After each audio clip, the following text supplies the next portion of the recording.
welcome to Jars to Table, meal ideas in under 15 minutes for those of you that like to store your food for long-term use.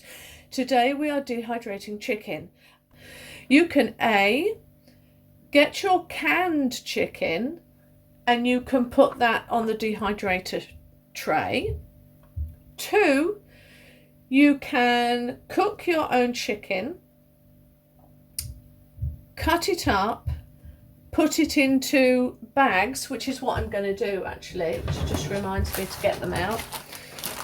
Put them in some freezer bags, freeze them, which helps to break down the cell structure, then dehydrate it, or cook with it, cook a meal with it, as you do with trail Mylar bag meals.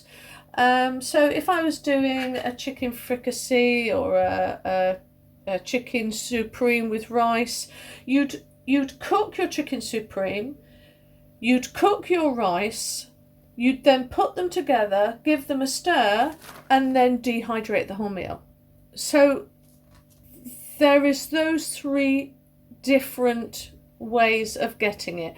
From what I gather, you can cut this up, and I've got these ready for something else at the moment, but you can cook these and you can dehydrate, but they're a little tougher and they don't rehydrate as well as they should. But anyway, so let me move these out of the way because they're in my way. The size that you're wanting can be anything from thin slices to chunks, and I'm looking for things to put on a spoon, so I don't want it too big. And when I boiled this down, I kept all of the liquid because I'm going to use that for a separate meal, and it was beautiful and golden. And if I show you here, look at that. Can you see that? Hopefully you can. It's lovely and golden. And I didn't exchange the water. I just carried on boiling it in the same one. So it's really condensed. And I boiled it down for a bit as well to get it more concentrated. But one thing I didn't do, I didn't rinse it, and I'm saying to you guys, don't rinse it, because the flavour is still within the chicken.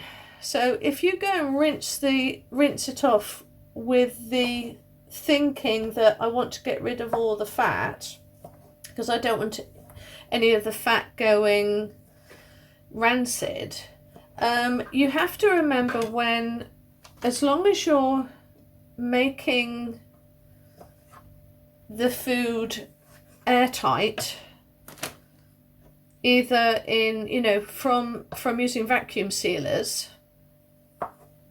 So I'm looking for chunks like that. Then no fat is going to go rancid anyway. And I got this all wrong when I did chorizo sausage. I did the sausage, dehydrated it, it was so oily, and I thought, oh no, I can't use it, it's too oily. And I said I would never do it again. And then in my investigation, I found out that, hold on, if I use a vacuum sealer, then it's not going to go rancid, the fat. So why am I washing the chicken? There's a little bit of fat on here, but not a lot. So anyway, I'm doing, for me, I've waited, it's been in the fridge all night to make sure it's cooled down, because then it's also easier to cut. And I mean, these are going to break up a bit anyway. They're never going to fully keep their shape, because they're going to be moved around quite a bit. And when you freeze it, don't freeze it in a ball. Do freeze it flat. So I'll be doing that in a minute, so that they're nice and spaced out. And I'm not going to, I might leave it so that they're a bit thawed, but I'm not going to worry about them being completely thawed. I'm just going to stick them in the dehydrator. Anyway, let's process these out. Put them in the freezer for about 24 hours. And then we'll come back and put them on the dehydrator. Right, before I've even had my morning coffee, my hands have been washed. And I'm getting straight on to emptying and reloading the dehydrator. So these are all frozen. I've got my trail vegetables still in the dehydrator. But anyway, so I've weighed out what I think would be a good meal amount of chicken in grams, and this comes to 71 grams of chicken per meal. Now, I know that some people have said 50 grams, which is about that much, but I'd rather have this because, I mean, at the end of the day, I can do 2 rolls with this. There, 2 rolls or 2 wraps.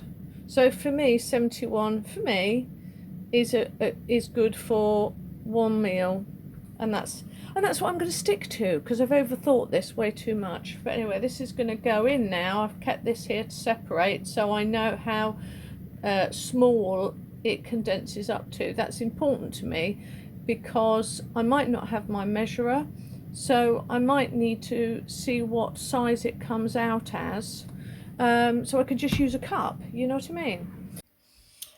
Right, so it's the next day. The chicken absolutely dehydrated super quick, really well, and these were kind of centimetre by centimetre cubes. They have kept together quite well. I've broken a few up, and they break up really easily, and so I'm very happy with that. The section here that I just put aside because I wanted to test it, it's gone from 71 grams to 28 grams, and it fits perfectly in a third of a cup. So I know that a third of a cup is perfect per portion, and I just have to write that down somewhere so I don't forget. This is the first time for me doing this. I was constantly eating the chicken while it was dehydrating. I'd go in and check, and I'd take one out and I'd chew it, and it was like protein sweet. It was great. I've also made some cooked peppers, and these were phenomenal. They dehydrate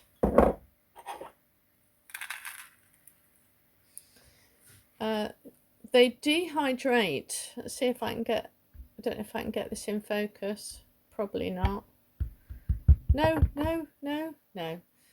They dehydrate to basically, like, once they're cooked thoroughly, then dehydrated, almost like leaves.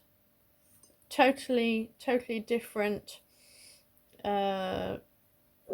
kind of dehydration feel to them. But I'm going to, with all of these, they're going to be airtight.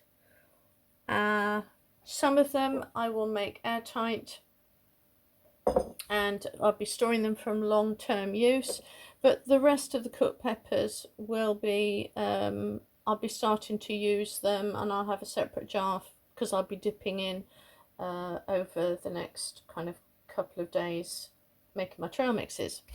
The carrots, cooked carrots, I was amazed.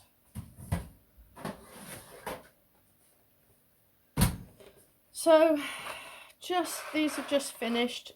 These cooked carrots, again, I did it a centimetre by centimetre because I do want these to rehydrate within 15 minutes and be edible in 15 minutes.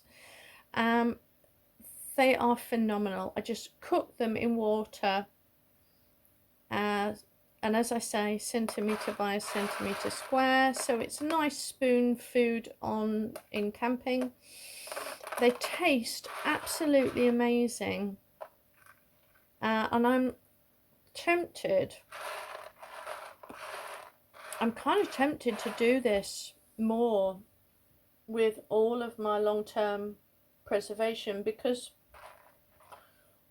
why would I, thinking about it, why would I want to use fuel and cook for longer when I can have these already completely pre-cooked?